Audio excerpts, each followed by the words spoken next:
Good evening. It's Tuesday, January 21, 2020 here in Cebu City. I'm Cherry Ann Lim, and here's all you need to know in NewsBits tonight.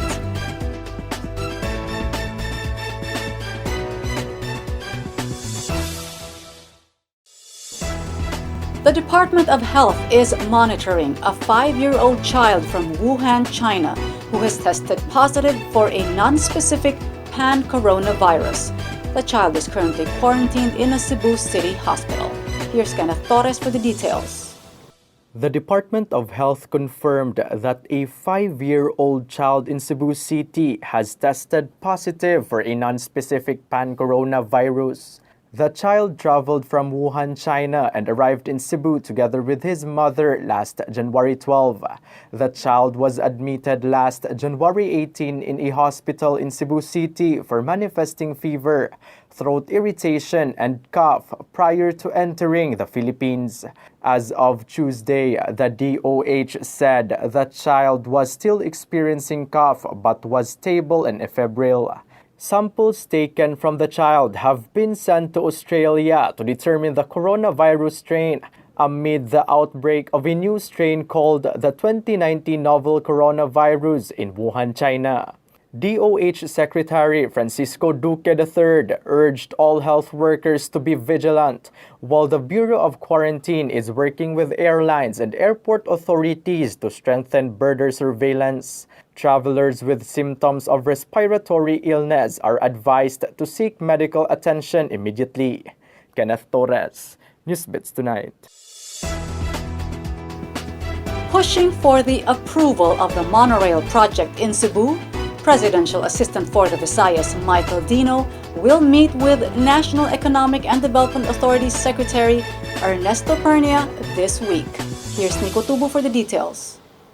After President Rodrigo Duterte promised to help find funds to solve traffic problems in Cebu, Presidential Assistant for the Visayas Michael Dino said he will meet with National Economic and Development Authority Secretary Ernesto Pernia to push for the approval of Cebu Monorail project. Dino said he is hoping that the unsolicited proposal for the monorail project will be approved within a week. Dino said the first phase of the monorail will traverse cities of Cebu, Mandaue, and Lapu-Lapu. The project is expected to have its partial operability by 2022. Megawide, GMR Megawide, they prepared an area really for the monorail na para seamless yun bitaw nga to ang experience, no? Ang travel ba, no? When you get down, diretso na sa terminal. So even gikan ka sa Cebu City, sa Talisay, ato ka sa airport, dito na. Then the monorail system will serve as the backbone of Metro Cebu's mass transport and will have a capacity of 12,000 to 15,000 passengers per hour in each direction. It will also be faster than the light rail transit, which will save commuters more travel time. So, but the main backbone of the integrated intermodal transport system is not the BRT, it's the monorail with an LRT capacity. So mao na ang main backbone jud mo. Even sa pag planning, moabot na ng LRT or monorail, so abot na siya diretso sa airport. Business leaders echoed renewed calls to build a railway system to solve traffic problems in Cebu.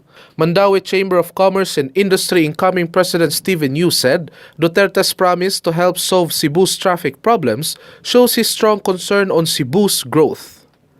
Nico Tubo, NewsBits Tonight. More stories in NewsBits Tonight after this short break.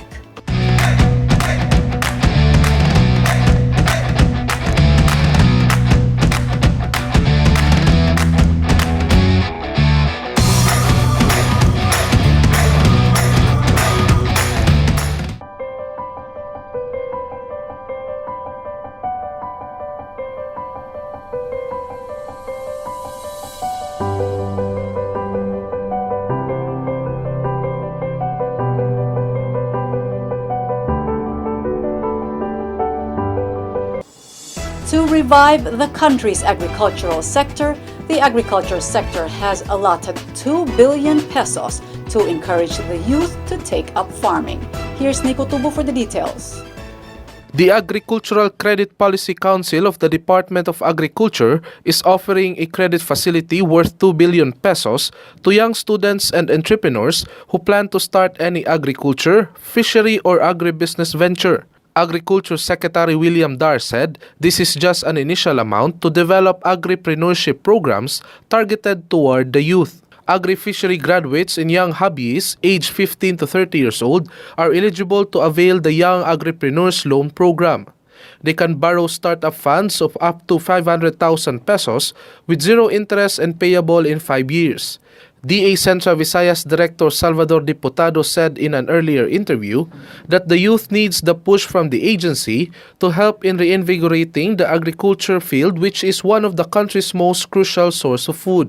In Cebu, DA Central Visayas has partnered with the University of San Carlos College of Business Administration for the introduction of agribusiness in the curriculum. Meanwhile, under the Micro and Small Agribusiness Loan Program, agripreneurs can borrow a working capital worth 300,000 pesos to 15 million pesos. Dar said the department's Credit Policy Council will tap technical experts from the state universities and colleges, Agricultural Training Institute, and the Department of Trade and Industry to train and mentor the young borrowers and micro and small agripreneurs.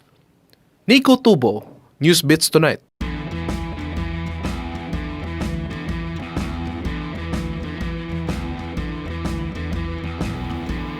For the latest in sports, here's Kenneth Torres.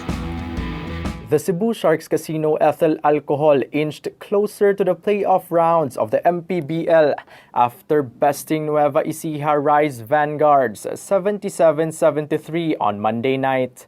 Cebu led for the most of the game, but Nueva Ecija pulled to within 2 points after baskets from Tonino Gonzaga and Justin Arana. However, veteran guard Harold Cortez fished a foul from Jai Reyes with 11 seconds left to play. He made 2 free throws to push Cebu's lead to 4 and seal the victory. With the win secured by Cebu Sharks, they are now half a game behind Bicol for the 8th and final spot in the South Division. Former University of the Visayas Green Lancers Rafi Octubre led Cebu with 22 points, 2 boards and an assist. Former Sisafi Mythical 5-member John Saicon and Nicole Obalde added 11 points apiece, 4 rebounds, while Cranial Villoria had 10 markers. Kenneth Torres, NewsBits Tonight. To get the latest, visit www.sunstar.com.ph. Follow us on our YouTube channel and official social media accounts on Twitter and Facebook. I'm Sherry Ann Lim. Good evening.